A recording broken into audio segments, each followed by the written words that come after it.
Changing the world. That's how can I act as an individual? There was an online conference recently about sustainable investments and whether investing can make a difference and whether one invests here or there or anywhere in the globe. Some people think it doesn't matter. And I think I once made an investment alone for profit motives, which might have changed the world. About 17, 18 years ago, I invested in a Munich-based company. It was a startup venture of mine, and today it's the only and largest fuel cell manufacturer in the world. And they are also in hydrogen fuel cells, and it was my decision at that time. It was my money, and it opened up that company for investments of others. That I had the money at the time, so it didn't make any difference, but it does make a difference, and everyone here makes a difference with their investments. We can place our own accents on issues. We can shape things. And that takes place at low levels and higher levels. And in terms of pensions and retirement funds, the idea is to make the world a slightly better place, not only for humanitarian reasons, but it's as our contribution towards making the world a better place. And is it something I can change? Can I leave tracks? In the past, we had subjects such as artificial intelligence, and that is, we talked about text processing, we talked about e-mobility, and we had a representative from Volkswagen who presented their electric car program and platform, and we talked about the future of architecture. Last year we talked about peak farming, large, and we're using chips. We talked about blockchain a few years back. We've touched on several subjects in the past, and today I want to take a closer look at biotechnologies, biotechnology research, the cyber world, and cyber criminality in particular, and that's what we'll be looking at this afternoon. In my own presentation right now, talk about value investment in the context of sustainability and technological change, and sustainability rules in the fund industry is something which can help or hinder, and we want to look at investing actual portfolio decisions. Dr. Hering will be telling us about text analysis within portfolio management, giving some news from ACATIS investment activities.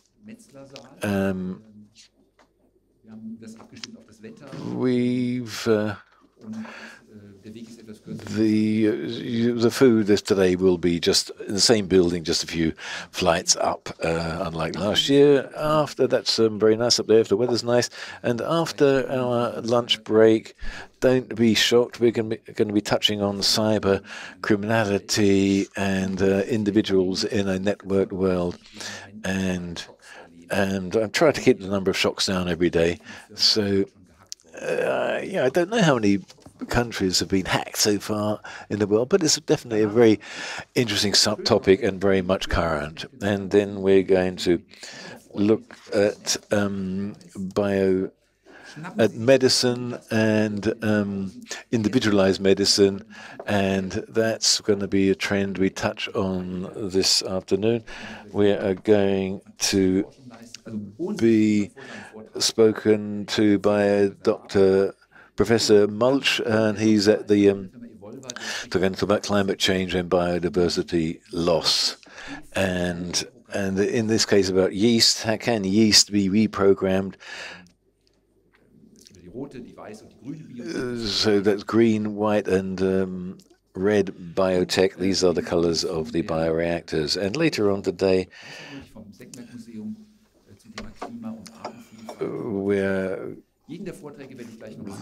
I'll be introducing, obviously, the speakers at that time. But anyway, that's what we'll be hearing about today. So, Brave New World. I think I read that book about when I was about 15. And this is actually my copy. It's a bit scratched. I read it a couple of times. And Aldous Huxley, that was published in 1932. And as you may know, it's talking about reproduction technology. Heard about that? Gene-manipulated children recently, genetic manipulated children in China, that was recently in the news. And Facebook, social engineering, social management. And these are subjects which Huxley touched on in the 1930s. And race and how one can manipulate genetics and make people better. And this is going to be something which is very interesting now. But this was touched on by Huxley, as I said, in the 1930s. And I think it's interesting because it can lead to a great new world, a brave new world. And that is something we need to be aware of. How can these new developments influence what happens? And are there dark sides or only bright sides?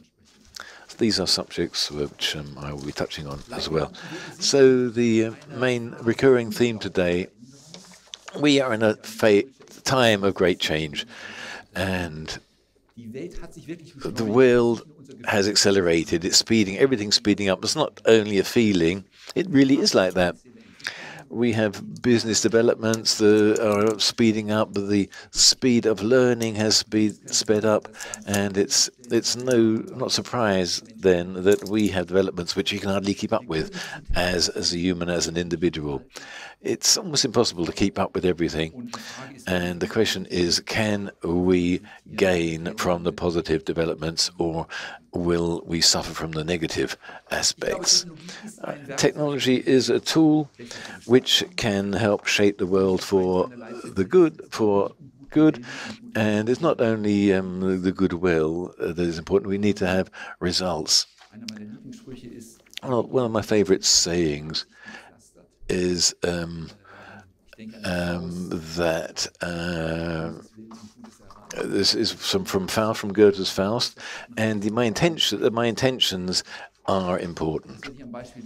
And for example, lignite coal mining and burning in Germany, and despite all the climate change going on in Germany, those lignite coal mine, open cast mining is still taking place, and they're still being burnt. So the quality of air hasn't got any better in Germany. But most things can be invested in.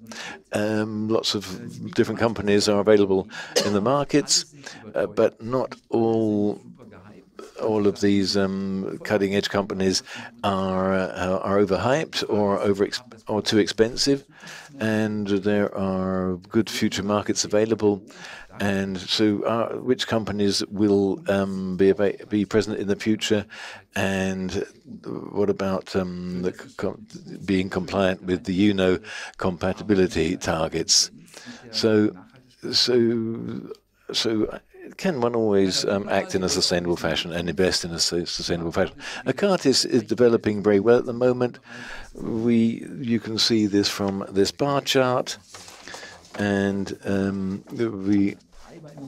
our pension funds are the drivers at the moment. Then we also have our sustainability funds, and we are doing pretty well right now, and we will be moving into other fields as well. We are doing very well, thank you very much. I don't have any worries that we will continue along that trajectory in the future. Value, let's talk about that for a second. And I think Buffett does not change his mind. Have things really changed? And I quite often have discussions with investors. He said, you don't value. The future isn't value. And I think there is a massive misunderstanding here. So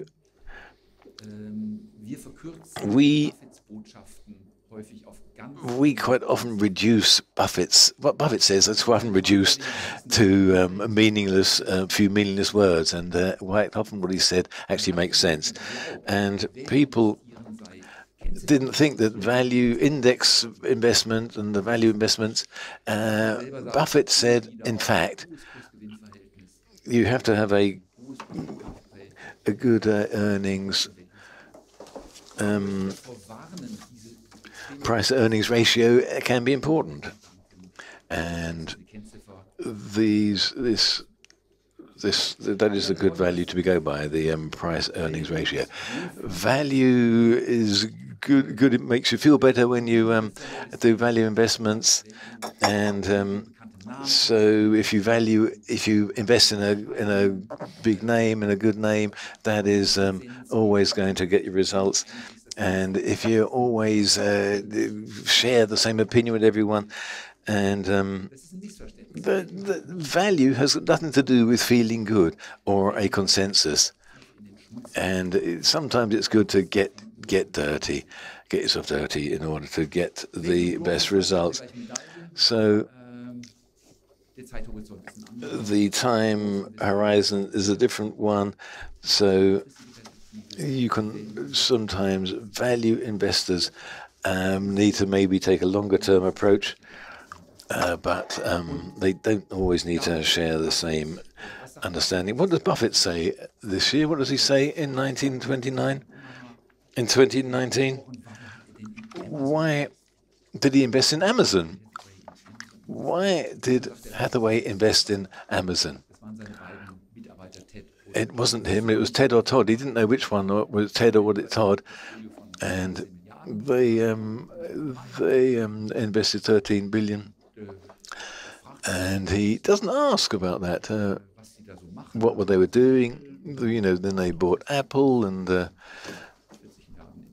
you can see Amazon. They've now got a small position there in Amazon. So people ask, what are you doing with Amazon? You're going against your own rules. But that's not the case. I'm buying a bird in the hand. You know, how many birds are in the bush? That is the question. And is it better to have a bird in the hand or than the ones in the bush? And so let's think of a bank in Germany, maybe big bank in Germany, maybe, and you'll pay a few birds in my hand, but there's how many birds are in the bush? Are they worth more than the ones I've got in the hand? How many birds will I get back? And so the logic is the same thing, whether it's bank shares or Amazon, I need to get something back. And if Amazon is 3 times or 10 times, that's a good investment. And he says, don't stop me from investing in Amazon. Amazon could be as good a value as a bank share in the past. And so questions which I look at would have loved to have asked myself, but I asked myself the question maybe when I was 9 years old. Lots of it was a conference with lots of Chinese were there, and lots of thousands of people, and the parents were there. I saw this happen. They asked a 9-year-old child, and I have a question, Mr. Buffett. And then he read what his parents has asked. And this question was fantastic. Mr. Buffett, shouldn't you also learn a bit more so that you yourself can purchase technology companies to, broaden your horizon, to open up your mind? And Mr. Buffett, if this is the new times now, get familiarized with it so that you can give better investment advice. And he says, well, we like moats. Ditches around our castle so that nobody can actually get close to us. In the past, it was like this. we were able to identify those moats. But now, in high-tech times, moats are extremely valuable. If a technology company has this moat, in other words, this protection, but I'm not the one to be the judge on that. I don't want to be part of that game because I don't really understand it and I can't do it. And he's 88 years old. The principles are the same, but I'm not part of it. So in the future, we may have to miss out on some opportunities.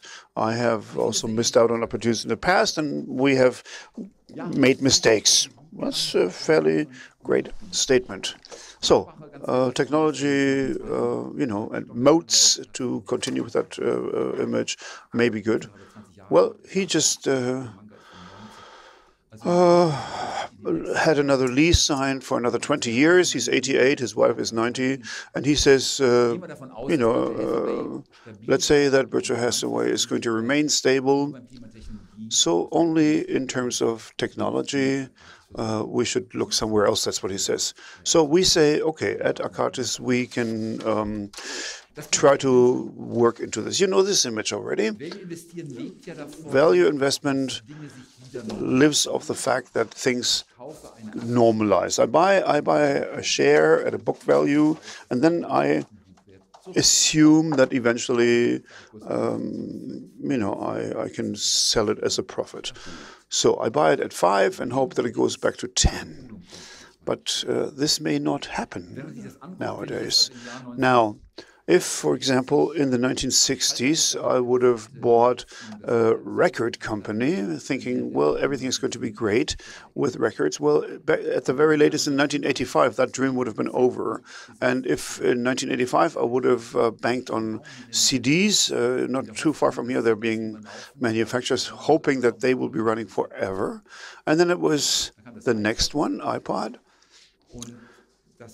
Again, I just got out my old one. I thought it was broken, but it's not actually working anymore. And now I'm using Spotify and other streaming services because it is so easy to obtain music there.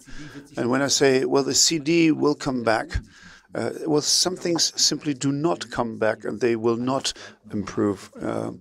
Everything stays normal and will normalize. That is a statement that is simply wrong. The main companies will not always be in the #1 position. Sometimes they move around. Look at this. And look at this image. Do we have any doctors in here? They would probably not like it because this is a cholesterol bombshell.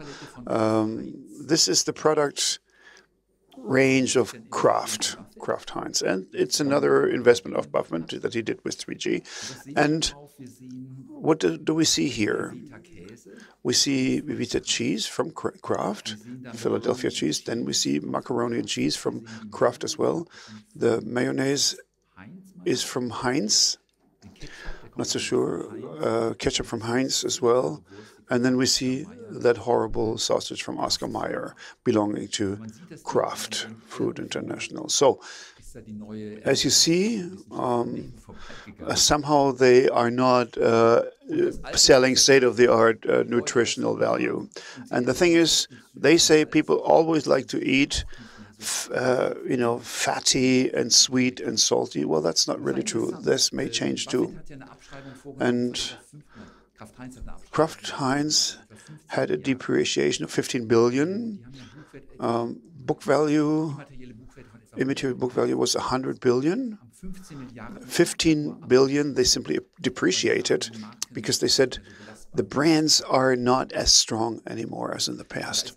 And Jorge Lehmann, one of the motors of Kraft Heinz, InBev, Burger King, he says,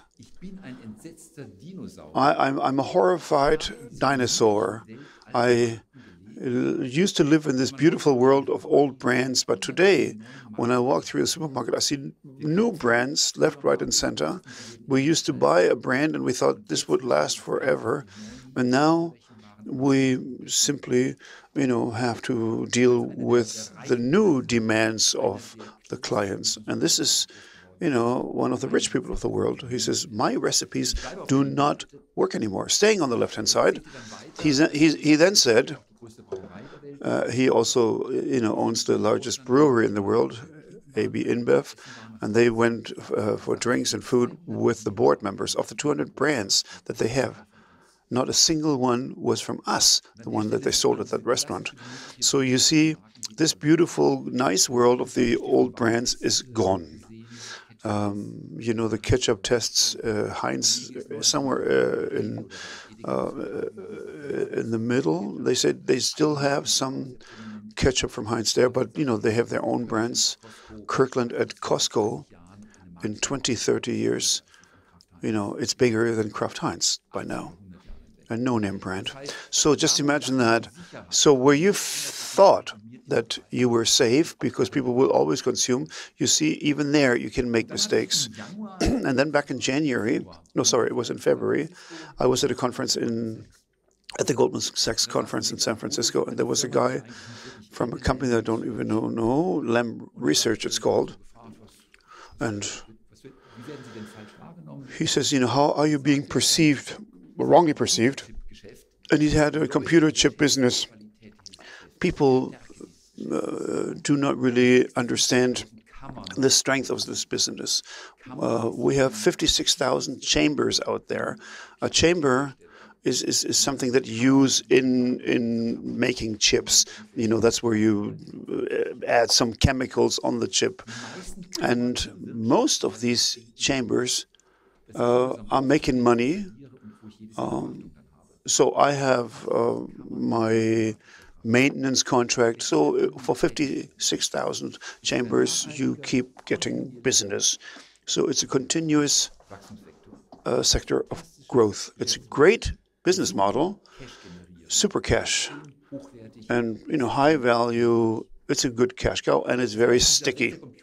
But in the world of computers, where you figure there's something new every year, he says, no, that's a very stable business model that hardly anybody knows. No ketchup and chips. You think that the world of consumer goods is stable, but it's not. But the technological world is more stable than what you would expect. And then Buffett complained. Key figures. He said that the figures you're reading here in my annual report, forget about them, because it's a different way of it's a different accounting system now. Minus 5 billion went up to plus 20 billion because the share price is being rounded up or down, and the rounding off makes such a differentiation. And he says, forget the book value, look at the operating earnings. Focus on that, because book value is basically a non-entity, because people are buying new shares, and then you book into equity. And now, for 30 years, we've been reporting the book value. Forget it now. So this is interesting that Berkshire's per share book value is not even reported anymore. So that way of looking at things, this value of the key figures is simply not there anymore. And then Charlie Munger says, this was back in March. Oh, no, wait a second. It was in February still. And he says, well, the world of investment is in a state of denial. They simply do not want to accept it. And they say, no, everything is going to be different. But Munger says an unmanaged index performs better than one of the best managed ones. He's 95, so value investment, he knows it well. He says this way of typical investment, the classical approach, is over. So The value investors who were on a roll are quitting, boom, boom, boom, and what worked for them for years stopped working. And they're also rich, which makes it easy. And then you have a serious problem if your game is money management. And he says, I don't have a solution. The index investing is also not working because if everybody did it, it won't work. That's really hard. That's a tough statement for somebody who's been, preaching that for all his lifetime, basically. So what do we learn from that? We have to understand what is tomorrow's value. Where do we find those 10, 20 sparrows in the bush? And we have to be making sure that we identify the winners of tomorrow. This is from JP Morgan, this chart. I've been looking at it for quite some time. So we have a winner-takes-it-all world. And if I look at and if I cannot really understand and identify the winners, the really big ones, then I'm only somewhere in the medium range, mediocre. So if you take the life cycle of a share, anybody who knows statistics knows there is a median value and there's an average value. Now the median value, that's the black line. The median is the blue bar. So if I only invest at the value of the share, I will only end up being somewhere in the medium range here. I can only beat that system if I find those outliers, the ones that are different. I think of Google, I think of Amazon, I think of Facebook, Visa. These are world market leaders, and nobody can live without them. Now, if I only do an average investment somewhere in the medium field, then I will never be able to be really successful. So which are the shares that will be extremely dominant in their fields, and how can I catch them today? I hope this wasn't too much with my observations, but these are things that after many years of investment, you see, the key figures don't really work anymore. Buffett lost a bit of his karma, and I look at these outlier statistics and I see the winner takes it all. And I have to be able to identify tomorrow's winners. The winners of tomorrow, those are the ones I want to find. And I have to identify the changes. Who are the market players and who are the ones that will shape tomorrow's world? Talking about sustainability, I can think about the world as much as I want. If the regulator tells me I can't do that, well, then that's not going to help me. Right now, there's a movement that the United Nations says the sustainability goals have to be part of the financial field as well. Thomas Richter was complaining, and everybody says, well, looks pretty nice, but will not be a walk in the park. And if the EU tells us how to invest, that's going to be tough. Well, first of all, what kind of goals are we talking about? You know those 17 goals, very nice, very colorful. Nobody actually ever dealt with them. But I think they're really exciting.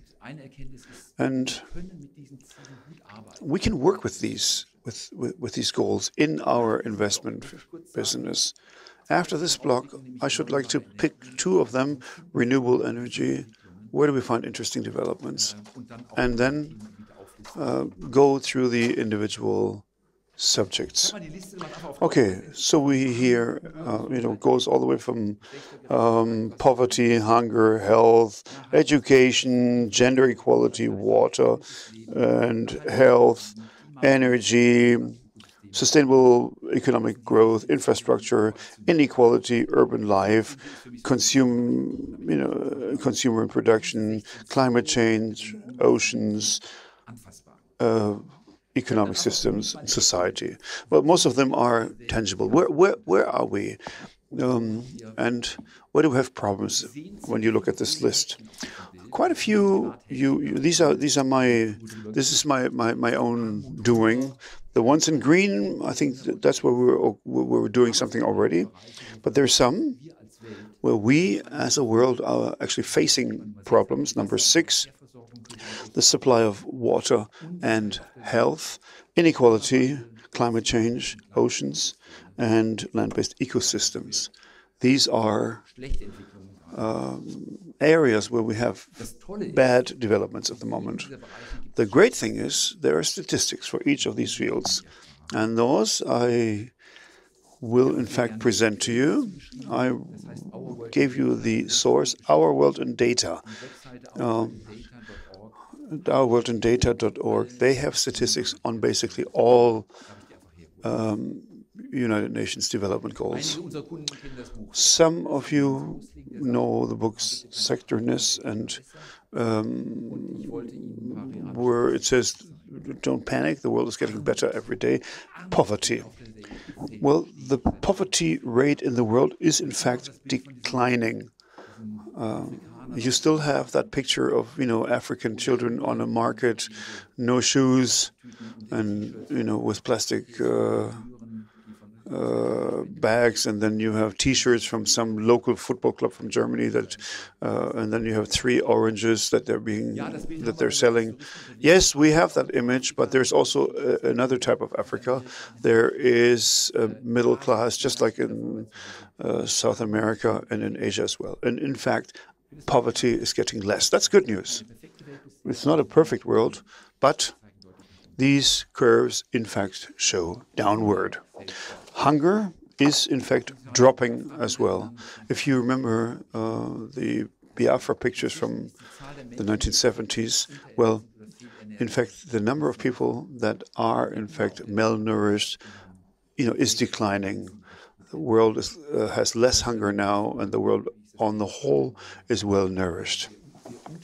And we underestimate the quality of what they're doing in developing countries. The average lifespan is actually quite high there as well. But this is a very varied picture throughout the world. Problems, where are they? Biodiversity is reducing. And we'll be talking about that this afternoon. And we'll be hearing that the planet is being hollowed out. And the planet is a service provider, and he looks at service providers like the bees. They do something for us. They fertilize the flowers, and we get a lot out of that biosystem. If you look at plants, they can be productive because we've taken away the pests, and we give them food, and plants are changing because of that. We protect them from pests, from insects, and we are taking part of the stress away from plants, and that makes them more productive. At the same time, we are getting out of the soil the maximum out of the soil, and then if you look at the fields today, fields go right up to the edge of the land. There's no hedges, there's no edges, there's no space left for anything else, and there means that the biodiversity is reducing because of actions like that. And there is a poverty of species. There are fewer species, and I asked him, "Do you think there's any hope?" He said, "No, I'm actually optimistic. I think we are not lost yet." And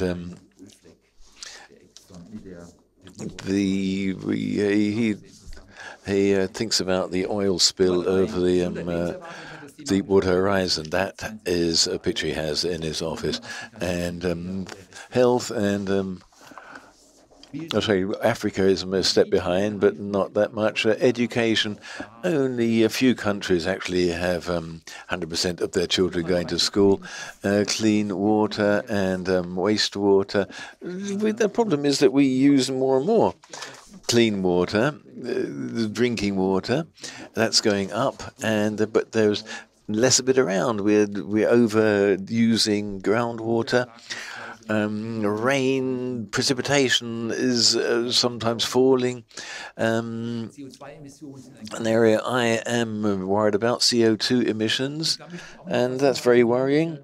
And we have a regional look here on our chart, and there's the USA, and you can see that in Europe, we're not the problem in Europe. We're talking about emissions and diesel emissions, but Europe's actually quite stable. The emerging markets, the situation looks pretty different. And in China, there are problems which will continue for a number of years. Urbanization, towns and urban areas are becoming denser. People are moving away from the rural environments into urban environments, and because one can use the resources in a town better. Plastic waste. In Europe, the EU has banned plastic straws, and I don't think the straws were the problem. I don't think that's going to solve the problem. The Yangtze River, that has a lot of waste in it, plastic waste, and there's a list of rivers here. And in Cameroon, Ecuador, Indonesia, there are problems. We can ban as many plastic straws as we want in the EU. That is not going to change the problem. And so this pseudo-activism, it's a waste of time. It makes a little bit of sense, but it's not going to solve the problem. Peace and security. Let me talk about that.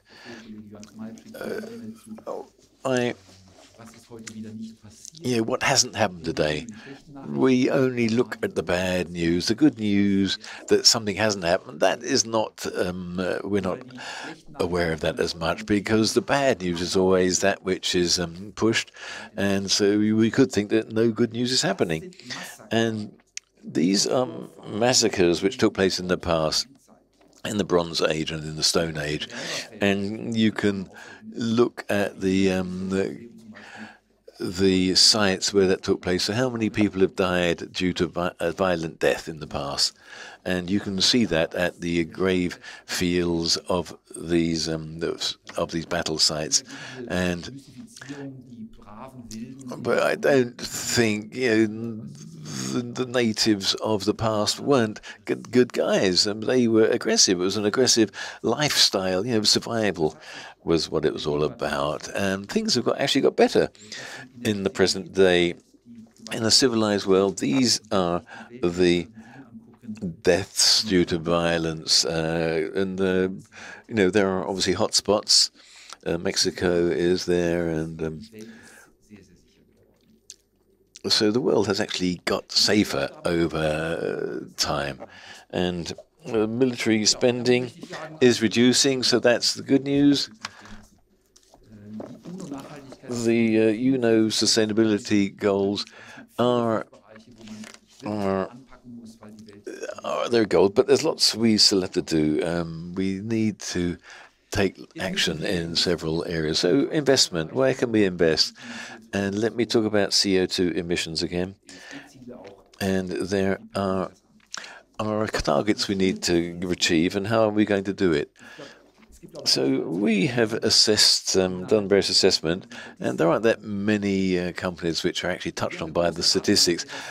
We have we have a big list, about 4,000 companies are in that list, and based on the classic targets, environmental, social, governance, and we looked at them based on these targets and their product range, and one can correlate between these. If, for example, if I'm looking at child labor, and if I have a good policy there, and and is the performance better or worse? And many of these rules, it's actually the performance is actually less good. If I'm a good citizen and have a good conscience and invest based on that conscience, and neither pornography nor military, I've got a handicap because it's so much easier to produce tobacco and alcohol and cannabis than it is to restrain oneself and not make investments of that kind. So primarily, I've got a handicap because of my intentions, my good intentions, and one can overcome that handicap. But initially, one has one. And I think these classic criterion are, I'm the good schoolboy. I'm the good one in the corner, sitting at the front. I'm doing nothing wrong. And then we look at these UN SDG criteria, and which companies in that company have a product range which can change the world for the positive. And depending upon the percentage of SDG compliant products, we have a much more positive performance correlation. And so, yeah, there aren't many, the database here is not that big, I must admit, but there are actually companies which but companies with a larger share of these criteria of in renewable products, for example, generally have a positive performance, and those with fewer such products have a lower performance, and even negative. And if you look at the list of these companies, which do very well, over 50% of using the UNO SDG goals. We've picked 8 of those companies, and they satisfy all of these criteria, and they are compliant with these goals, and they are good performing companies. And so what kind of companies are we talking about? GenMap, GenMap, they make, for example, modern research in cancer, and they look at the antibodies, and they take those antibodies, and the human immunocells are split, and then they can attach them and couple them with the cancer cells, and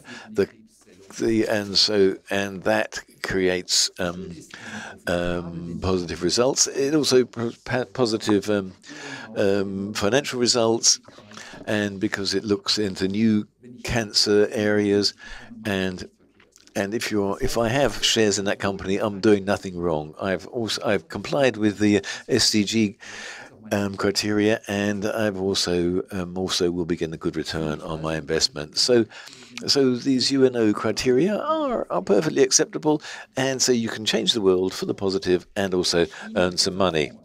What about our funds? How are they doing? We've got the fair value shares and the fair value asset management funds and the global shares and the value and dividends. So which satisfy these classic sustainability values? And so about half are 80% up, and where are the companies which are acting correctly and don't grow tobacco or whatever. And obviously sustainability, you're never going to be 100%, obviously, but the 78% is a statistical criteria. And what about the SGS4 score of over 50? And these are ratios for 6, some 22%, 21%. And in the next few years, we will be looking to expand activities there and get more companies on our list which satisfy the UNO criteria. And I think that is something.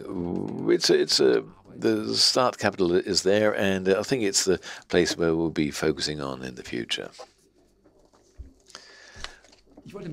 I want to talk about the sense and nonsense in mobility, and I think it's a very interesting subject. That's why I quite often look at the energy chart websites, and you can see where the power is coming from in Germany in this case. And this was about mid-March, I think, and if we look at in week 11 of which power is coming from which sources, and they've got hydro energy and bio sources and the nuclear power. Those three at the bottom there, and then you can see coal burning power stations, and this big one here, that's wind power. Did you some weeks 40% of German power comes from wind? I would never thought that would be the case. I thought it might reach maybe, you know, on a windy afternoon it might be touching that, but no. But obviously when there's no wind, there's nothing. There's no wind power, obviously. But then we've got some solar power. Is there? Obviously, even when the clouds are there, you've got solar power, amazingly enough. But obviously, in the afternoon, that's tapering off. And I think it's very interesting to see that 40% of power in Germany is from wind power sources. And looking at Buffett, he's got several power generators in Iowa, in the States. In 2 years, they want to have all power coming from wind or solar energy sources. And that's not due to government legislation. It's because it's cheaper. In Iowa, it's half the price of competitive power sources. And yeah, that's good for business. That's and that means that data centers are built there, and you're powering your data center with power from wind farms. That's good for business. That's a good strategy. It saves money, and this now makes economic sense. If you look at these figures here, you can see that the difference is being provided when if there's no wind there, no solar power, then that power is coming from wind, is coming from gas, for example, and coal. So in the afternoon, so what we need now is obviously batteries. In the afternoon, when there's lots of solar power, lots of wind power, you can the power gets stored in batteries, and later on we need that power, and then you can withdraw it from those batteries. And that's why I think that I'm going to touch on politics in a second. I talked about, I asked these, if I'm a power generator and I've got this, they've got the battery there, obviously I can buy the power for zero money. And in Germany, there's too much power. We sell it to the abroad for cheap, and I wouldn't worry about it. I would get that power for no money, and invest in the batteries, and then I can charge those batteries for free, and then sell that power later for a good return. So what's the problem? I asked them. Investor relations managers, why don't you do that? Yeah, because the regulator makes life difficult in Germany. An interesting thing for over a 9-year period, in fact, is that obviously fossil fuels are being gradually wound down, and I was. When I look at these kind of figures like this kind of slide, it makes me angry. I have to calm down. We're talking about the EU emission trading system, and half of is included in the EU emission trading, and half is divided up amongst the power generators, and the rest has to be bought. So if you are creating dirty air, lots of CO2, and then that 3 rights for that CO2 has to be bought, and that costs a certain amount of money. So a ton of oil is burnt in my power station. It costs me for the three times the CO2, and it cost me another 50 euros for my emission trading. And so I bought the right to pollute the air. And in today's world, it's the case that the quantity is reduced by 2%. So it's getting tighter and tighter to buy those rights. In 2007, I bought my first emission rights. They were available and they were cheap, and they're readily available. There were no restrictions there, and the price is now risen from 8 to 75 euros. And if I'm a power station operator, so do I use so which power station to operate? Do I want to buy 3 tons of CO2 rights or 2 tons of CO2 rights? And if you now look at a petrol CO2 tax, then I think it's so simple. Everyone with a petrol station, every oil company should pay rights for the pollution being caught by the petrol they're selling, and that just added to the cost of petrol, and then I can gradually reduce the amount, and cars become efficient automatically as a matter of price. And so it's one simple system, and it would work. And looking at that cynically, if I listen to what Frau Merkel says, and she makes a deal with the presidents of the German states, the ones with lignite open cast mining, and they spend 40 billion for doing what they are doing, that's money simply lost. Because for 40 years, these lignite mines are gradually reducing, and then those pollution rights will gradually be freed up, and then so the quantity is there. So the CO2 volume stays the same, no matter whether the Germans are involved or not, EU-wide. So it's a solution which gets nowhere where we want to get to. And I think look at this mechanism that they've introduced, but it's not getting to work. But let's say the suggestion I made, that would solve the problem, and businesses would do very well with that too. In China, they have a different approach, a very clear approach. They have fixed rates, fixed amounts, and in China, 450,000 electric buses are already on the road. In Daimler was the only company that offers electric buses, but the Chinese couldn't. No Chinese supplier could make any deals make any offers because they're selling all of their buses in China, and they are saving 270,000 barrels of diesel every day. And so they are in the process of achieving these CO2 savings, and they are doing it at a much higher rate than with only electric cars. So the Chinese are really moving forward. They're having a right pace, but we're still talking about scooters. These are the big things apparently that our parliament is looking at, and the important things we don't even look at, unfortunately. BYD, we have them in our portfolio. One of the it's also in Berkshire. Berkshire Hathaway. They manufacture in Hungary, in France, in the US, in Brazil. And also for cars, the Chinese are ahead of us because they simply have quotas.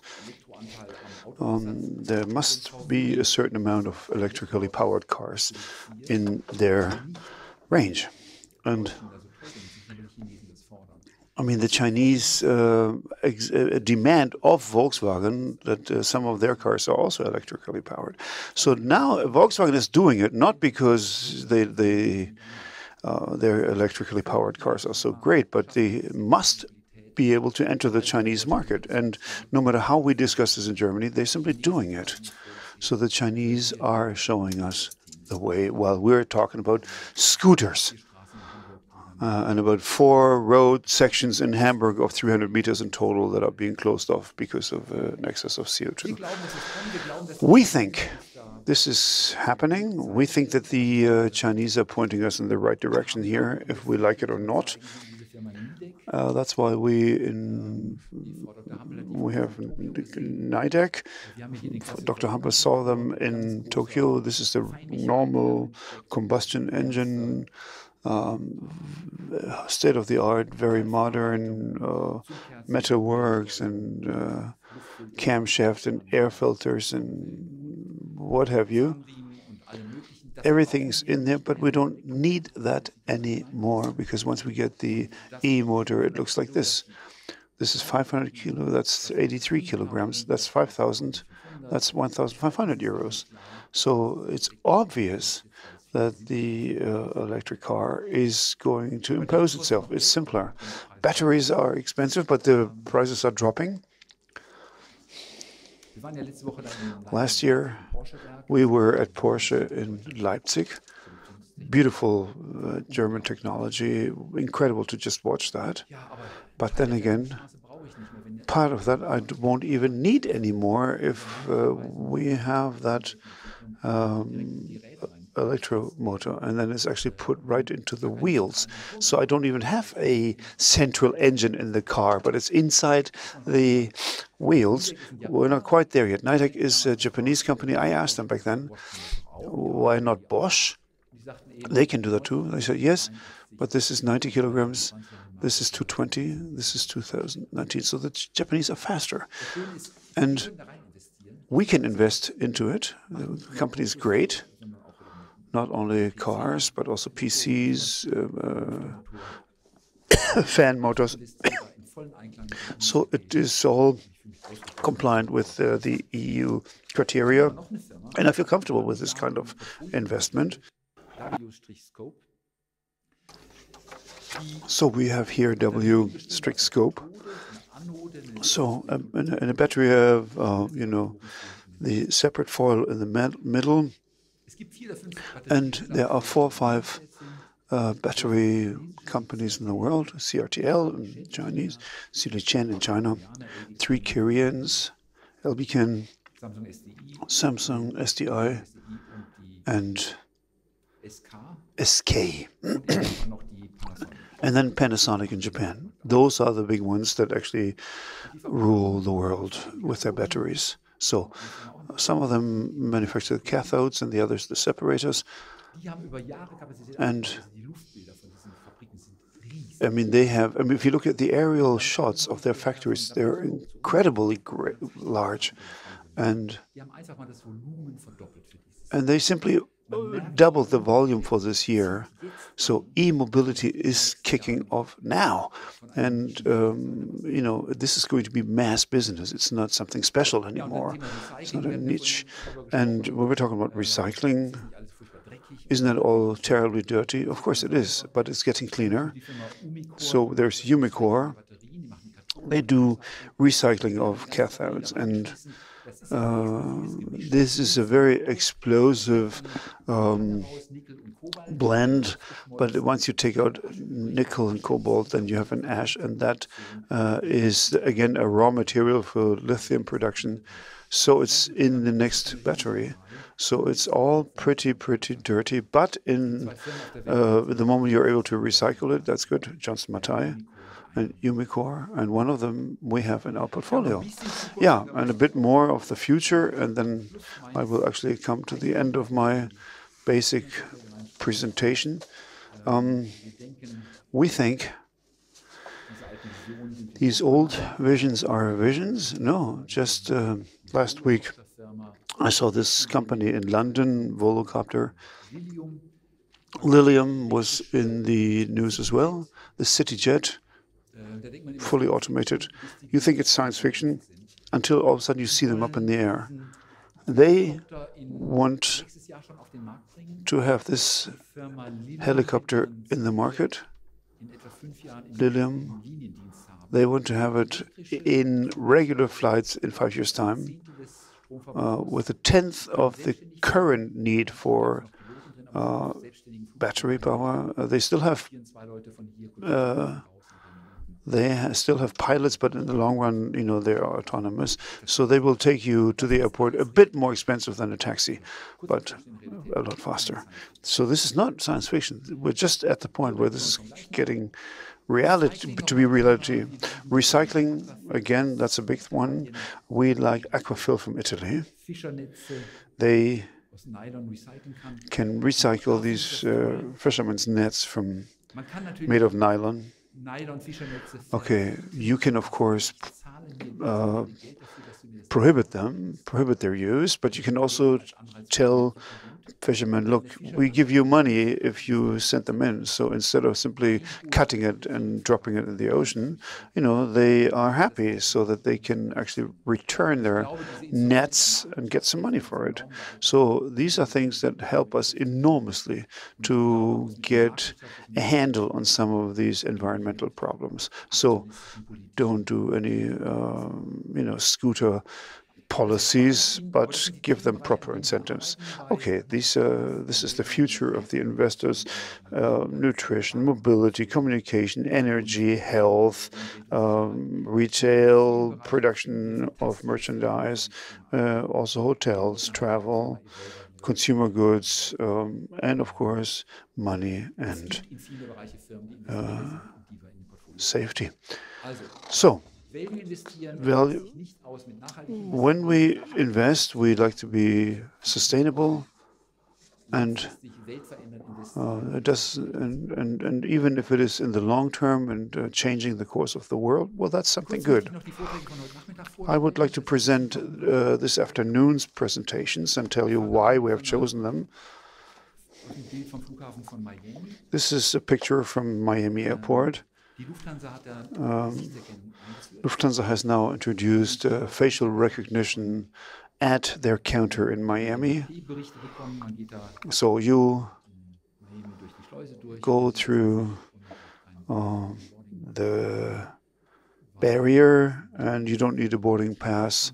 The camera will recognize you. They have that in China too. So that's going to be everyday business. Then we have Carnival in Rio, facial recognition all over the world, all over the place, and hundreds and thousands of people. All of these faces were being scanned, and they were able to catch a murderer that they were looking for. He was actually dressed as a woman, and then we had 3 million faces in total. 28 people. With 28 cameras, they were able to catch 1,100 people they were looking for on the beach of Copacabana in Rio. And then we have social control in China. There's an app called Zhui Qi Qianguo. So learn from Qi to make our country stronger. And if I read that, I get social points.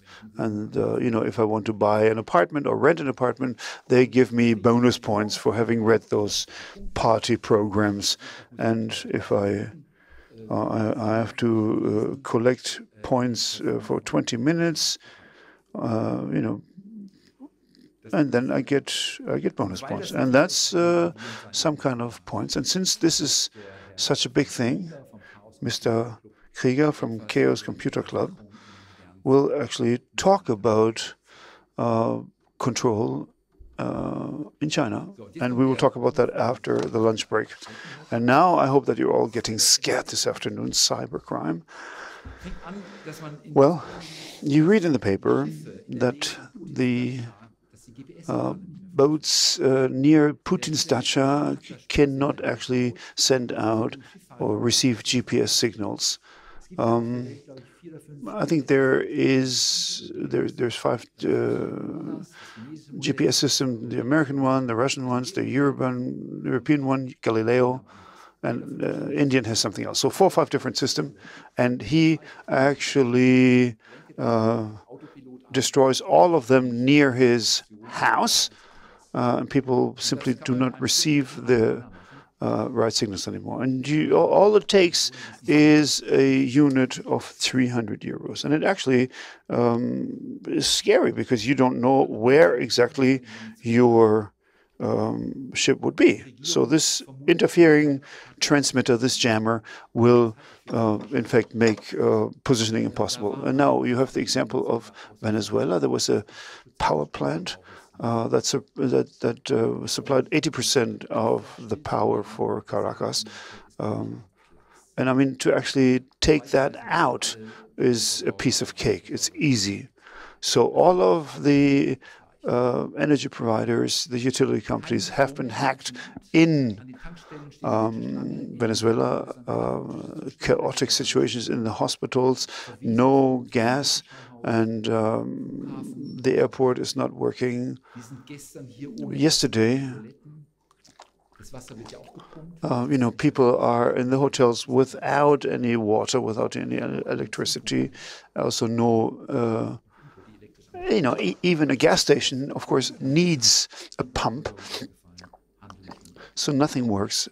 Trade is breaking down. So I guess there was some hacker who simply decided to shut down Venezuela. And that is something that can happen in Germany too.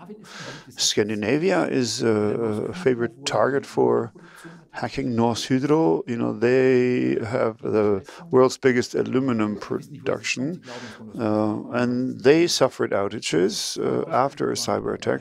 And before that, it was Nista, zinc production, and AP Müller-Maersk from agriculture. So it's the biggest container shipper, and they didn't know where the containers were. And if you have hundreds of ships anywhere in the world, and you don't know what is on which ship, well, does this need to be cooled or not? Who does it belong to? That's chaos. And they say they need another 10 years to get this up on the road again, this system, and it's going to cost them 300 million euros. Oh, and this is a big one. Just to show you the dimension of it, CrowdStrike. That is something that we. This is being attacked. 240 billion attacks per day. Per second, that's 4 million attacks per second on some computer. So this is really a permanent jammer. So there's not somebody who's trying to see if there's something happening at your place, but no, on the contrary, they simply try to hack everything and attack any kind of computer. And you know those things, and these are the professional. You have the amateurs, but these are you have the state hackers. Those are the bears, of course, the Russians, and they go fast. And they measure the time, how long it takes them, to attack and then move on to the next one, to take over. And Russians do that in 18 minutes. They are a bit using brute force. The Chinese are a little bit more discreet, but it takes them 2 hours. That's those, and then Cholima, that's the Iranians. Then you have the Chinese. They need 4 hours. The Panda Bear. So you see exactly when they stop working, that you don't have any attacks anymore. And then Kitten, and then there is Spider. So they have names because they have a certain style. And this APT-34 is an Iranian hacker group. And in their profile, in the sequence, which tools they use, you know exactly what kind of hacker it was. I like Mimikatz. I don't know what Mimikatz does, but that's something that every hacker has. You can actually download it yourself. And what we have here, after we asked Co2 to hack us, we tried them to hack us. And after 1 month, they were everywhere. So the first attack was fast, and then to take over control It took them about 4 weeks, no more. And they had to wait until we had change of the month, and then there was a script, there was a password. That's when they marched in, and then they had all the passwords. And I asked them, we can do 400 billion passwords per second, 400 billion. Wow. But I said, well, we have long passwords. Yeah. Normally, we have 80% of all passwords within 24 hours. With you, it was only 50%. So once you have the password, you have everything. So this was our wake-up call, and the expert who hacked us, he will, in fact, talk to us this afternoon. So this is the moral low point of the afternoon. And it was something that really everybody is affected by. So then we have Davis Else from Code White. He will talk. Then we're talking medicine. Dr. Merten, he's sitting up front. The lab in a drop of water. This is the good bit now. So all of this technology can be put to use to have proper medication. And he will talk about how it is possible that within 24 hours we find the right cancer drug for an individual patient. Time is over when the doctor says, we try that one, and if it doesn't work, we'll try something else and hope for the best. No, no, no. He's working on finding spot on the right treatment for the specific type of tumor. That's incredible, and this is something that makes me very happy that he's talking about this afternoon. And there we go. This is what these mini labs look like. They go through, this is how you enter actually the drugs. It's also aesthetically interesting to look at. That's Dr. Christoph Merten. And then we have the white biotech. We invested for stevia, but it can also be used for vitamin, blood substitutes, cleaning of water, yeast bacteria. That's something that will last for a few years. I'm a bit over time, I know, but I think we will be able to stick to our schedule. In order to be able to manipulate yeast, well, I need a specific type of gene. Now, where do I get that gene from? Take a look at this. Meet a streamlined way to order the DNA you want online. It's simple. Use one of our handy templates or drag and drop your own file. With our live sequence analysis, you'll know the pricing of each gene. Easily edit your sequences with our gene editor.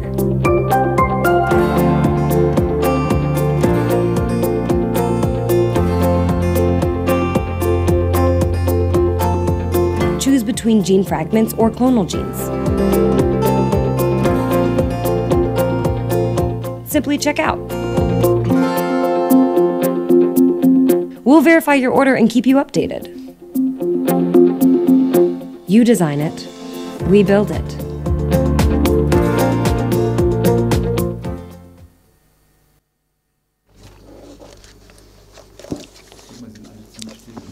Why has everyone gone quiet? And so how do you change things like that? There's $2,000 for that gene, and when Evolver is in Switzerland, so what kind of power are we talking about? How big is that test tube? And that is the basis for modern products. It's kind of like Frankenstein, and we'll be looking at that much more closely this afternoon. And now I'm almost through with what I wanted to tell you.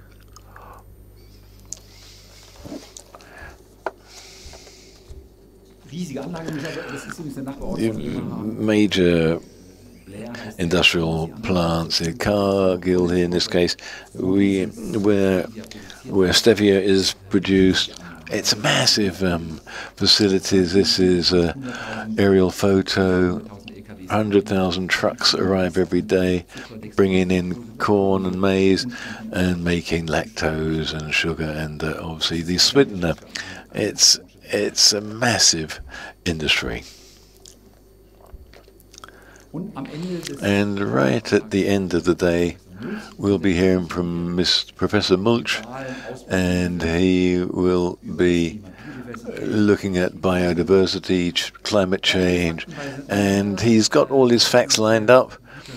He's a great speaker, and hopefully he'll give us hope about the world, the future world, that the world is going to be a good place to live in.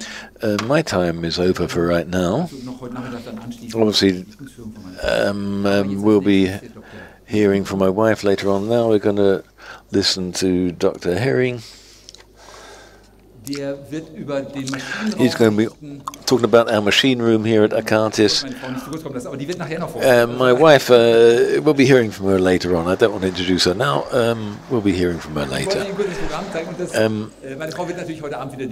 And this evening she'll be presenting the art, but I'll introduce her later on today. But now we've got Dr. Herring. He's reporting from the machine room, mass data analysis, artificial intelligence. The data have to come from somewhere. And how can you stick 7.5 million words into our computer? Anyway, he's going to tell us that right now.